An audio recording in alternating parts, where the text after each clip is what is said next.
Welcome to another week of Tower Race. And here we are shamelessly plugged by M Visuals. Look at the space. Yeah, It's pretty cool. Yeah, we're in Michael's new studio, which is pretty cool. So thanks, mate. Yeah, pretty I've comfortable. been pretty excited about this for a while. Yep. It's had a lot of work. Yeah, a lot of mucking around. And we've got the wonderful Davo joining us today. Thank you for joining. Pleasure, mate. Thanks for having me. That's all right, mate. You're a fly fisher extraordinaire, a football fan. What else are you? Oh, he's a relish maker. Relish maker. How many jars of relish did you make this season? 197. Sure it wasn't 198. No. New career as a relish dealer, mate. So, yeah. Perfect, eh? Perfect. Well, I'm really excited to have you here, mate, because honestly, you're one of the most inspiring men that I know. You've got wonderful integrity, and I just love the wisdom that you walk into every room with. So I'm really excited to hear from your great self today. Thank you, mate. You're very kind. Yeah, there you go. Hey, who would have thought it? True. So we're continuing our conversation about love because we all recognise that love's the conversation that we care mostly about, but it's also the thing that's the hardest thing to do. So we've been unpacking the words of Jesus in this conversation that he started when he started to describe a different way of love. And so we're going to continue that on today and move a little bit more in towards the forgiveness space. So I might just read out this little bit that Jesus said here in Matthew 5 from the second half of verse 24 onwards. Jesus says, "Now first go and be reconciled to your brother and then come and offer your gift. Settle matters quickly with your adversary who is taking you to court. Do it while you're still with him on the way, or he may hand you over to the judge, and the judge may hand you over to the officer, and you may be thrown into prison. I tell you the truth, you will not get out until you've paid the last penny." It's pretty cool. Mm-hmm. Anything in particular jump out to either of you guys about that statement by Jesus? Just that he wants us to deal with our stuff quickly. Yeah. Yeah. Forgiveness is a pretty central theme to his teaching, isn't it? Seeking forgiveness. Short accounts are very important. Yeah. That's what I've found.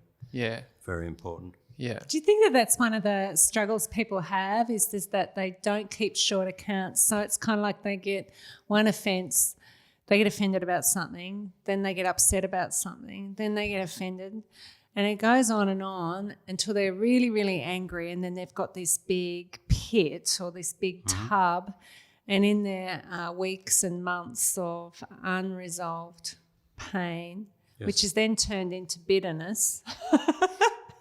And then it's kind of like, it's really hard to unravel all that, isn't it? It's because it gets so messy. I always think it's like you have a splinter and you get a blackberry thorn in your finger. That's fairly easy to get out if you get onto it straight away. But if you don't, you can end up with an ulcer or really, really crook. And that's when I think it takes a lot of effort to fix what could have been fixed quite easily. Yeah. But it's really, it's a matter of staying on top of it. That's a really good analogy because it does, like unforgiveness does seem to fester, doesn't it? It does become Very infected. much. Yeah. Yep. Yeah, absolutely. Do you have a story or anything that comes to mind from that, or putting you on the spot here, so it's okay if you don't? But no, that's all right. I know one guy in my memory, and as soon as he walked in the room, you could sense the grrr. Yeah. It's like and that actually came through something that was quite minor. Yeah. But he let it just fester. Yeah. And at around that time years ago, we went through a major thing at the church we're in, and that was really difficult. And I hadn't seen him for around 10 years. And he said to me, how did you let go of that and just let go of it? I said, well, it was a process. But the first thing out of his mouth was, he said, I can't believe what happened with me. And like 10 or 11 years later, he was still carrying it. Yeah, wow. And I'm like, gosh, that's a waste of a decade. Yeah. It really was, because the energy and the angst that he put into that, I'm like, I don't get it. Yeah. And the other party doesn't suffer when we hold on to it, do they? Do you know what I mean? Sometimes you're not even aware of That's it. what I mean. I remember somebody that all summer they'd been offended and upset with me, and somehow they'd thought that I should have known. I don't know how I should have known. I hadn't seen them. And they were angry and they'd spent the whole summer being miserable. And that's what they said to me. I've been miserable all summer. I had no idea. I was having a great time at the beach. I was going to say, you've been laying on the beach. Yeah. Yeah, I understand that. And I know what happened to this guy, and it was over someone looking after his kids. That's all it was. And he made a comment, kids didn't respond. Yeah. So they were in danger. So and this guy got offended at that, and and 10, 11 years later it was still there. Wow. And I think it's a sad story that amount of energy he spent over that time hanging on to this was really sad. Yeah. Not wrong. It becomes a real scar, doesn't it, that we carry with us, unforgiveness. Yeah. Becomes a real It does. pressure point, I suppose, trigger point that, like what Ian spoke about last week, where all sorts of things start bubbling back up again. Do you think that some of it comes from our desire for everybody and everything to be perfect? So, like I was thinking about the Garden of Eden and how we were made for perfection. So God sort of set everything up that everything was perfect. We had the perfect relationship with him. We had the perfect relationship with each other. We lived in this perfect environment where there was no environmental damage at all. So life was perfect and we were set up for perfection. And then we sinned, or we did what we shouldn't have done. God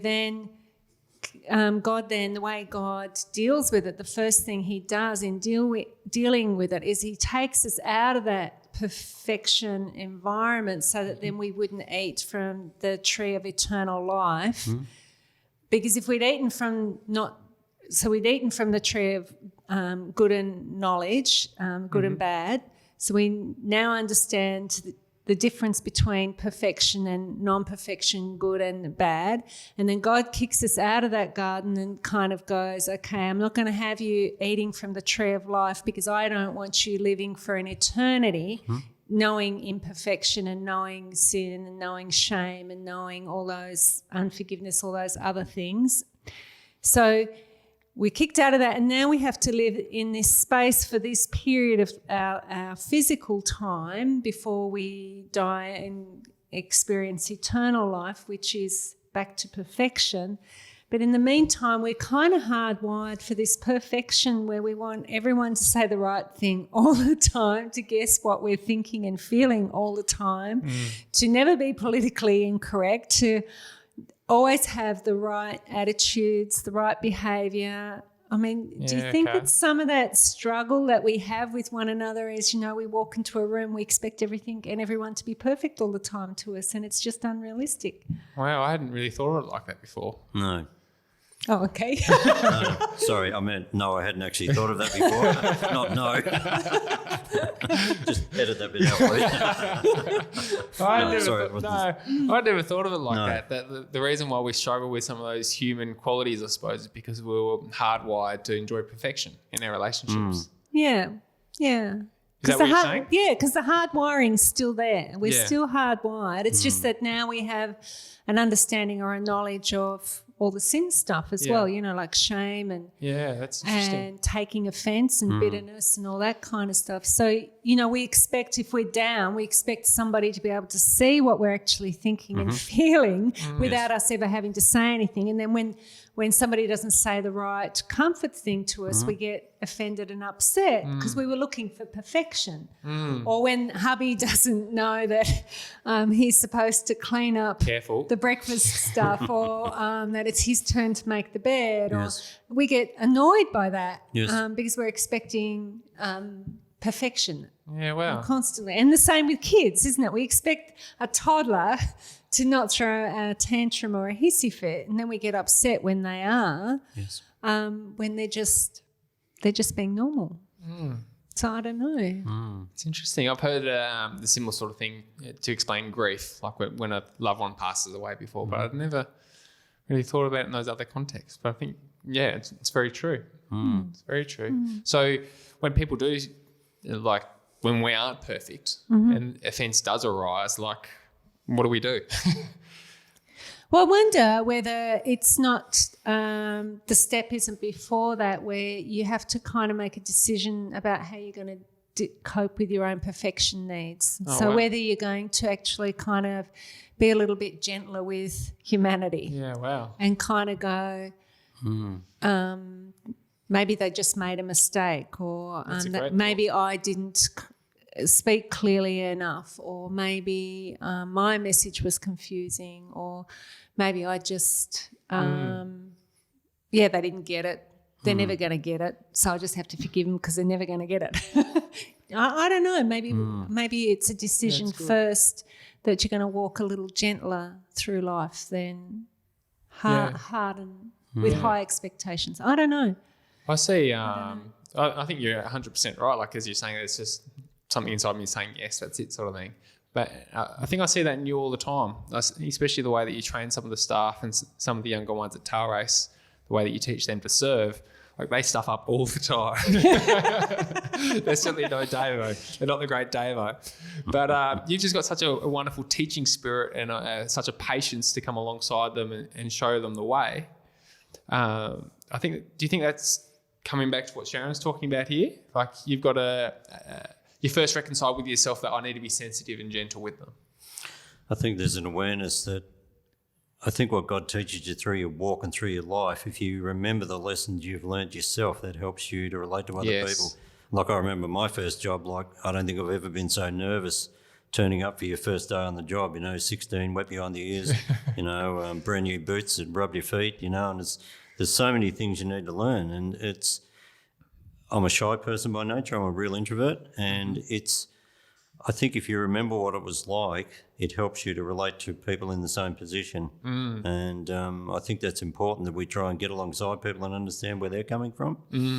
And I asked you the other week, what do youth want? Because, they're 2 or 3 generations below me, sort of thing. But the struggles they face are different to the struggles I face. But I really believe we need people to get alongside them and help them through. Yeah. I think for me, my benchmark is how the one thing I love about my relationship with Christ is that he never asks us to do anything he hasn't already done himself. And with forgiveness, he's already completely forgiven us. Yes. And he remains my yardstick that this is how it should be. It's not always like that, but if I can read you a couple of quotes here. Yeah, I'd love these, I probably found these 3 years ago and they've stayed with me. I don't know who had the first quote, but it said, "No one has offended us more than we have offended God, yet he chooses to forgive us, and he expects us to do the same." When I read that, that's like, wow, that really spoke to me. Because often we don't think about offending God, do we? No. Yeah. That's true. Yeah. That's literally the definition of sin, though, isn't it? Yeah. And the other one is by C.S. Lewis. It says, "To be a Christian means to forgive the inexcusable in others because God has forgiven the inexcusable in you." And I read that and I think, okay, he forgives the inexcusable in me. I bring it back to, my own relationship with him. And there's a lot of food for thought in that's he has given us so much grace and so much forgiveness. And that's what he expects us to extend to others. I'm not saying we always do it. I sure don't. But it's something to strive for. That's good. It's one of the reasons why forgiveness is one of the central themes of our faith, isn't it? Like, it's one of the absolute fundamental core themes. Yes. I think it's the hallmark of a Christian is how fast you run towards forgiveness and reconciliation. True. And sometimes it can take years to truly forgive. Like, you can have an orientation of wanting to forgive, but the actual working out of that process of forgiveness can take years before you can kindly go, I'm free. Yes. But I think it's that heart orientation of I want to get to that space. But I think it's the hallmark is how fast you run to that space of wanting to learn how to forgive in that particular situation. So the world really struggles with forgiveness. No. But I think equally a lot of Christians really struggle with forgiveness. It's easy. Why? I'm being cynical. I know. But considering how much of Jesus' teaching is about forgiveness and how strongly his words were here about how as you're on your way, as you're on that road, go and forgive. And then later on in his speech, I don't know, maybe half an hour in the same conversation, he talks about how if we don't forgive others, then we won't be forgiven ourselves. Yeah. So this forgiveness thing is such a huge thing. So why is it that we struggle so much with it? When I was a young Christian, I had a very mature, godly lady say to me, if I can give you a tip, she said, be honest with God. If you're struggling with something or there's an issue he brings up, tell him about it. And for me, that's always been the thing with unforgiveness. Say, hey, I know this isn't right. This is where I'm at. And if you can start the process, I think it gives him room to work in your heart. But if you just put up and say, no thanks, not going there, I think God just sort of kicks back and says, okay, when you've had your hissy fit and your pity party, come and talk to me and we'll work this out, because he wants us to experience the joy of forgiveness and freedom, but we have to go on that journey. And I think that takes, like I've had a couple of things that have taken me a long time to get through, but I think it takes courage and vulnerability to actually start that process. And it takes me humbling myself and say, yep, okay, I've stuffed up here. I need to, get it put right. Yeah. But I think it's a conscious effort to actually go on that journey and actually start the process. It's pretty tough too. It is. I think it ultimately boils down to the ego. Yeah. Well, David just touched on humility then, didn't he? Yeah. So it's that our ego is bigger than our desire to forgive. Yeah. Yeah. Yeah. We want to keep that ego in place. Yeah. What does that say about us? Like, why does the ego get so involved there? I suppose we're fairly self-centered and we want to look after ourselves. Although for you, often when you get offended or where you run into the need to forgive others is often on behalf of other people, isn't it? It's kind of like you have this real desire to love people and to be kind and to serve.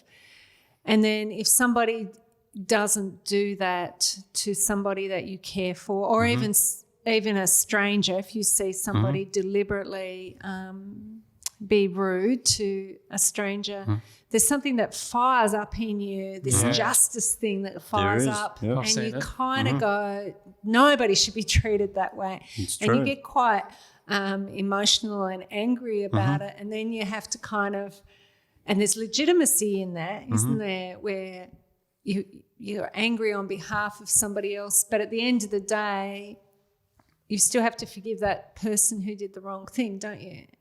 So sometimes what we're needing forgiveness for might not even be our own stuff. It might be on behalf of somebody else where we've fired up on. Does that make sense? Yeah, very true. I think for me, what I've learned over the years is that, John 10:10, Christ said he came that we should have life and have it in its full or to its abundance. If we hang on to unforgiveness, we don't have that abundance of life that he paid for. That's my experience of it, that if you hang on to something, we're actually cheating ourselves. Because Christ paid for his life for us to have freedom. Yes. He paid an immense price that for us to have freedom and right relationships with himself and with others. And if we don't, and as you said, if we don't forgive others, he can't forgive us. And that's as heavy as it gets. It really is. Yeah. And I think that we cheat ourselves out of that abundance of life that he came to give us if we hold on to this sort of attitude. Yeah. And it's bad for us. It really is. Yeah. It makes us sick physically, mentally, emotionally. Yeah. Yeah, everything.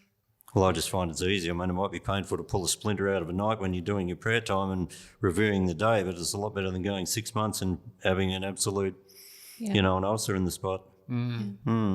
So do you guys think that if you forgive someone, you automatically have to reconcile and be best buddies? No. So why do you think that? Well, first of all, David, what do you think? No. Okay. No. Why do we think that? Well, I think forgiveness has got as much to do with our own heart and our own willingness to, come to the table, as you'd say, come and sit down here and say, look, I'm sorry.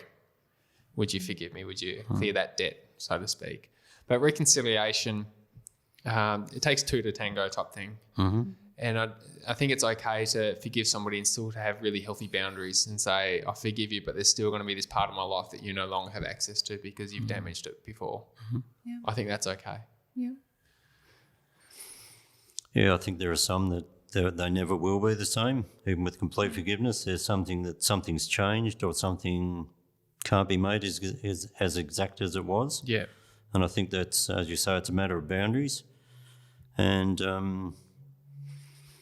I mean, I've had people before and I've apologised to, and while you're apologising to them, they're loading the shotgun to give you another 2 barrels, and it's like, man, do you know what I mean? It's like, geez, I just got through one lot, now I've got another lot. It's difficult at times, but you have to, God expects us to do that, I really do. It's my understanding that that's what he wants us to do. But things do change in my experience. Yeah. You've obviously set us up there with a question because you've got an answer. So No, not at all. Not at all. Not at all. No. But what do you think? No, I don't think sometimes it's healthy to reconcile, although I think that we should do all we can on our part to reconcile. But I think that at times we have to respect the other person's no and then give them the same grace that God's given us to go on a journey of discovering either the consequences of their behaviour or the consequences of living unforgiveness. We've got to hand people over to God and let God be God, because we're not God and we're just the creature, not the creator. Do you just want to unpack that just that slight bit further? So if we're modelling ourselves after God, in the way that He's obviously forgiven of us, but He also gives us space to go on that discovery journey. Do you want to unpack that? Well, I guess Jesus did that all the time with his disciples, didn't he? I mean, he gave them options to forgive, to reconcile, both with him and with each other. But then he also let them do what they wanted to do. So, like, if we look at Judas, he, even in the Garden of Gethsemane, he still, in a way, offers Judas the olive branch, the reconciliation kind of thing. There's nothing in there in his speech, language, non-verbals to suggest that he was rejecting Judas. He was still willing to come to the table, but Judas didn't want to come to the table, so then Jesus let him do what he needed to do. He kind of let him live how he wanted to live and just let him go. And I think God does that with us all the time. So I think we have to give the same grace to other people, that if they don't want to come to the table, if they don't want to work things through, if they don't want to listen, if they don't want to be part of change, because both parties have to change, then you've got to just let it go and let God kind of thing. That's good. But even beyond that, even beyond that, God lets them do what they want to do. Yeah, and just on that cosmic level, like that humankind level, like he's paid that price of forgiveness. Yeah. Like he's said, like, I'm here to forgive, but at the same time, if you want to reject me, you don't have to become a part of it. Yeah, which comes back to that original thing where you were talking about when we offend God. It was in one of that first quote that you had there. If you want to just read that first quote again. It says, "No one has offended us more than we have offended God, yet he chooses to forgive us and he expects us to do the same." I don't know who wrote that, but it's pretty powerful. So Australians believe in a sympathetic afterlife. So it doesn't really matter how you live or how you think or treat God whilst you're alive. God's going to be sympathetic because you're a nice person. So therefore you're going to go to whatever, a Swami heaven. Swami heaven. There, do you know what I mean? Like there's an afterlife there for you and it's going to be good. And if I listen to a lot of funerals, there's a lot of booze. Just thinking a lot of campfires. But it's all fun and it's all, it's all good. So you're going to get there just on the basis of the fact that God's character. But at no stage in Australian thinking do we think about, well, how have I actually treated God? If I don't want him in my life now, why on earth would I want to spend eternity with him? And also, if I've offended him and hurt him all my lifetime, why on earth would he want me in his house, in his playground? We don't think it through much, do we? No. No, that self sort of overrules that part, doesn't it? Well, we just think what we want a lot of the time.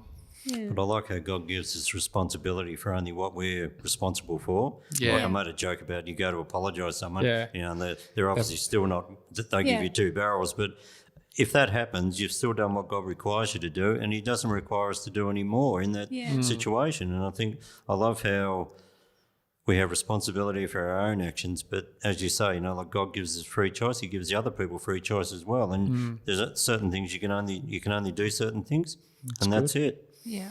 And I mean, I've had times before I've literally done that, and you go to bed that night and you think, okay, I've done my best to be right with man, and I feel like I've done what God has wanted me to do. And there's a great release in that and a great freedom. And it's at peace with God, and that's all you can aim for.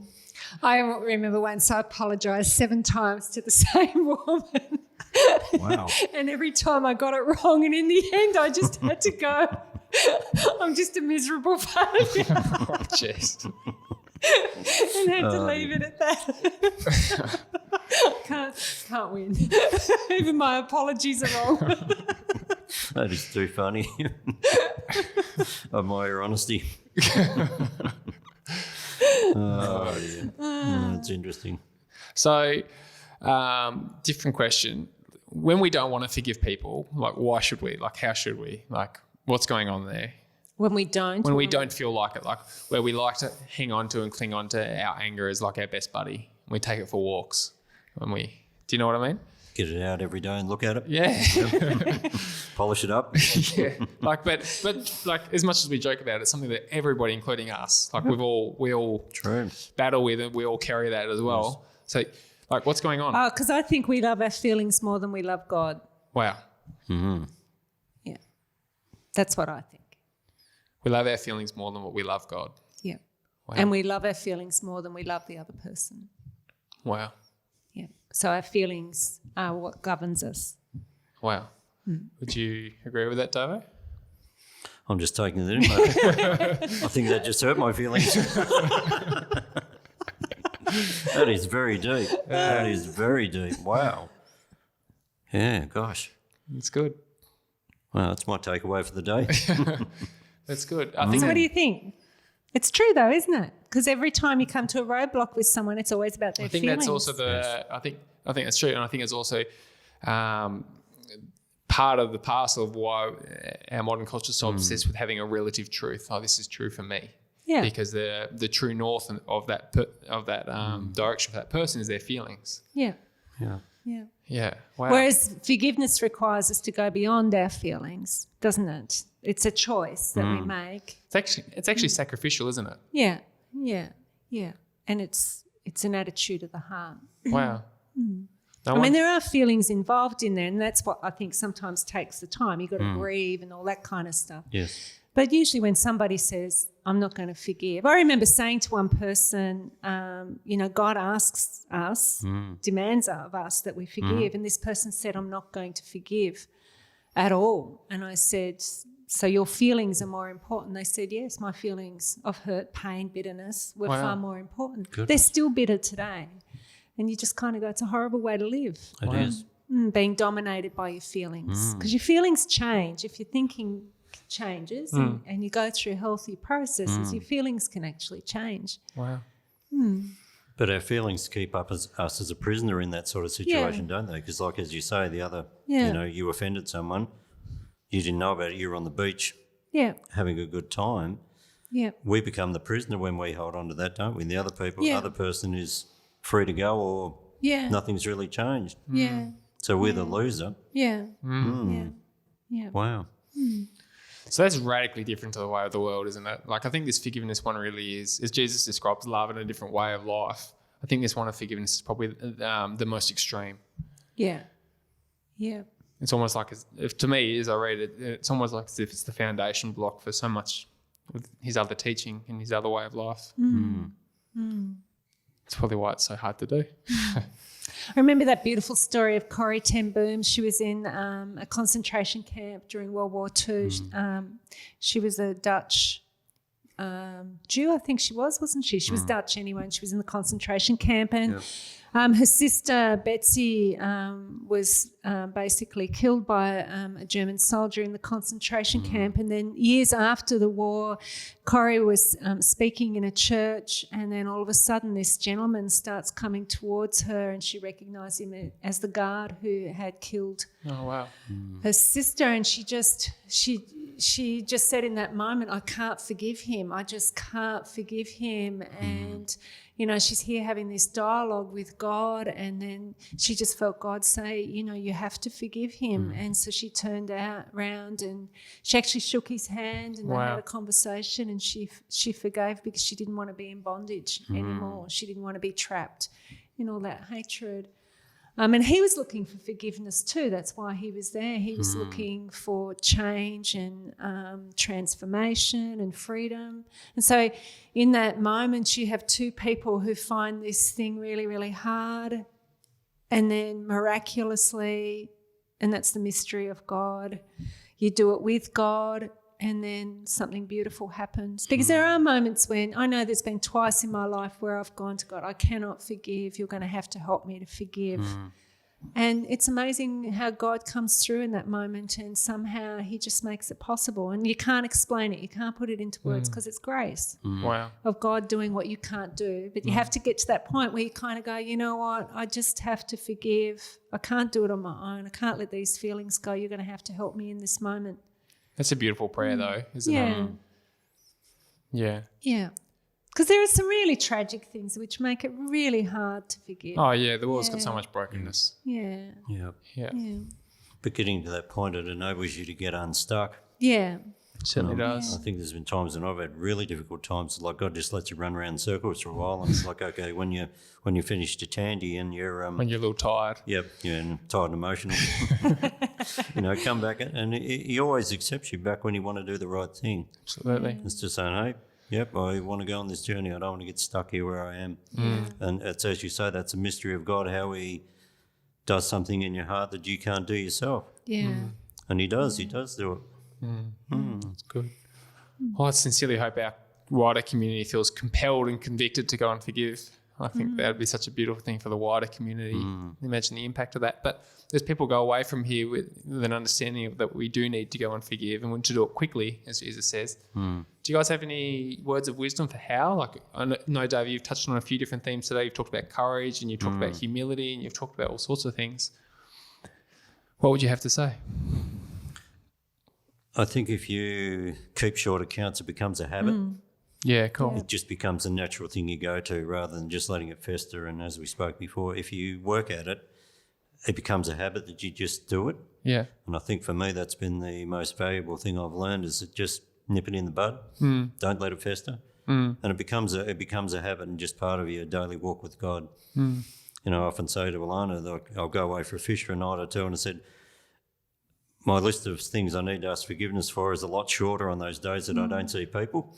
It's like, you know, God uses the people around about you to shape your character. And every time something like this comes up, I'm thinking, okay, what are you teaching me? Or what didn't I learn last time? You know, there's always opportunity to learn from what he puts in front of you. Yeah. And I mean, working in a place like the Tail Race where you meet all sorts of people, there's been some interesting things over the years where you've had to go home and say, yep, just have to let it go.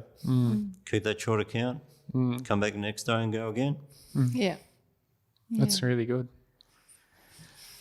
I like, I've just finished reading Russell Brand's book, and in there he talks about his journey of forgiveness with women because he hurt so many women. So the way in which he's practicing forgiveness is by choosing to be in a monogamous relationship and to be faithful to his now wife.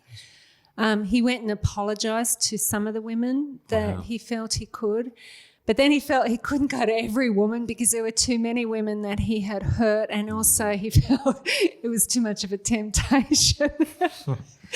And so what he's doing is he's actually donating money to female causes and trying to change his attitude and his language towards women. And so that's the one way in which he's every day trying to live out forgiveness, forgiving people that he has offended and hurt. And I just admire that courage and that inner walk to be able to look at that.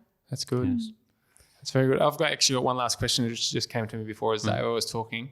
And you're both very wise. So how do we teach the next generation, how do we teach our kids and our youth to forgive, because they don't get taught it at school or at sport or anywhere else?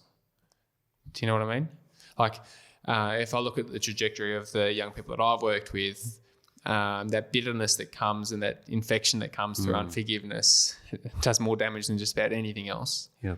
And if they're not being taught to forgive in their schools or the sporting clubs or anywhere else in life, if their only voice to learn how to forgive is through the words of Jesus here or what you say to your kids around the dinner table, like how do you teach that? It's a difficult one because sometimes those kids' stories have never been heard. So their story of pain hasn't been heard. So I think that the story needs to be heard, but then they need to be given some tools in terms of keeping short accounts and also not expecting perfection. So if you don't expect perfection, then you don't set yourself up for half as many disappointments, but also think that if you are given some tools to walk through life gently and easily, I think it can help. That's it's really very good. vague because it's a topic in itself, I think. That's a better answer than I would have come up with. Fair enough. Yeah. I think too, just praying. I think just modelling prayer, like modelling to, I mean, when my kids were little, if we did something wrong, we would say, I'm sorry. And that was a no-no in my era. You never apologise to your kids because you were supposed to come from this authoritative model. But for Tim and I, we just didn't want to do that. We wanted to model, we make mistakes, we have to ask the kids forgiveness. So even when they were toddlers, if we did something wrong, we would ask you guys, the kids, for forgiveness. So I think you've got to model it as well. That's good. So is some of this stuff caught, not taught? Yeah, I think it is, yeah. And you could also plant yourself in communities that are interested in being real, where you actually have to practice forgiveness. So you have to step out of religion where you just light the candles and cross yourself or open your Bible and just get knowledge. You have to step into communities where you might actually have to practice, I'm actually offended with that person and I need to ask for forgiveness. And church gives lots of opportunity to practice forgiveness. if you're being real. Yeah. Because you can be religious. Yeah. I'm being very real as a pastor's kid growing up in church. There's lots of opportunity to practice forgiveness at church. Yeah, you're not supposed to turn out well because you're a pastor's kid. Who says I have? Too good. Well, what an awesome conversation. Thank you both for your wisdom. I've learned so much. Davo, do you mind praying for us all today? Yep. Father, we thank you for your goodness and your kindness towards us. And Father, we thank you that you always have our best interests at heart. And Father, you have our best interests at heart in forgiveness and reconciliation and living the life that you bought for us on that cross. Father, for everyone who's struggling with unforgiveness, Father, or issues around that, Father, I just pray that you would lead them and guide them, Father, into that space of release and freedom that you so willingly offer to us. Father, I pray that you would cause us to be a people of grace towards one another. Lord, that we would keep short accounts as we've spoken about today. And Lord, that we would live each day in the fullness of forgiveness and your blessing and your grace. We praise you and thank you in Jesus' name. Amen. Amen.